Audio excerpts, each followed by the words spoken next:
just to close the loop on what happened with that last can. That gasket, which is way thicker than this O-ring, popped out of here, and I believe that allowed this to punch a hole in the top of the can and then plug the hole. So that's why it wasn't letting out a lot of the refrigerant. I replaced it with an O-ring now, but it's kind of too late. So back to the usual 2008 Land Rover LR2. Now that we have the air conditioning working, I'm going to start buttoning everything up. I'm going to put the engine cover back on. And I'll probably start in the front here because I don't want to keep leaning over the car and possibly damaging the condenser. Alright, so for the engine cover, again, you got 1, 2, 3, 4 studs here, 4 holes on the back. Just line it up. There we go. Next we'll have to put the fan shroud back in place. Looks like I'm going to clean it up a little bit first though. Alright, so this cleaned up pretty well. What we're going to do is use these 2 tabs and these 2 holes. Those are going to use the Christmas trees to go through this tab and this hole, and there's the same thing on the other side. So I broke one of the Christmas trees coming out last time. This is one of the originals. I have a gray one that's very similar and a yellow one. I'll try that gray one first.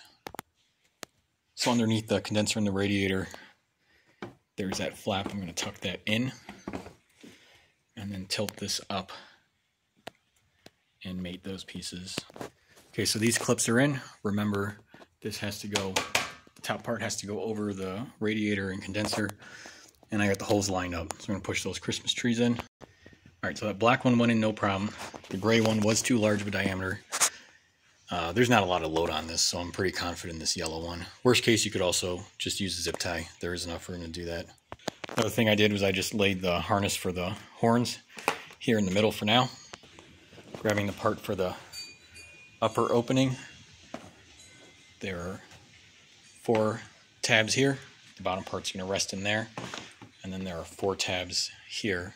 1, 2, 3, and the 4th one's on the opposite side. That'll snap into the part of the shroud you just installed. So that bottom part's in place. It actually guides the whole thing to where you want it. It's 1, 2. That one looks like it's already snapped in. Let me take a look at those side ones. Alright, so those side ones do clip in here. They're just kind of loose because it's all flexible. But I've got at least the 2 on top and the whole bottom part connected. So next I'm going to lift this beam in place. I'm going to secure the 4 Christmas trees and the 2 harness clips to it, as well as use 2 of these just to hold it in place. There are 8 total, so I'll put 1 on each side. And one thing to note is these had blue Loctite. I don't have a torque spec for them, but I'm just going to put 1 more drop because I don't think this is going to hold anything. And I should probably just clean it off, but I'm not going to spend time on that right now. You know, now that I have it loosely assembled, I don't really have access or visibility here easily. So I'm going to take this top shroud off, and then I'll connect everything. Yep, much more room without it. Alright, connections are all made. 4 Christmas trees are in. Pop the shroud back in. There we go. Looking pretty good. What I'll do next is get the blue Loctite on 4 of these, and I'll just tighten them as hand tight as I can. So I got the 8 bolts in. I just put 1 small drop of Loctite on the back side, hand threaded them. What I'm going to do is just keep tightening them in an alternating pattern, left, right, just to help torque this down. Alright, so I couldn't help myself. I torqued them all to 60 foot-pounds. Again, did patterns going cross car and then also going across up and down in the corners.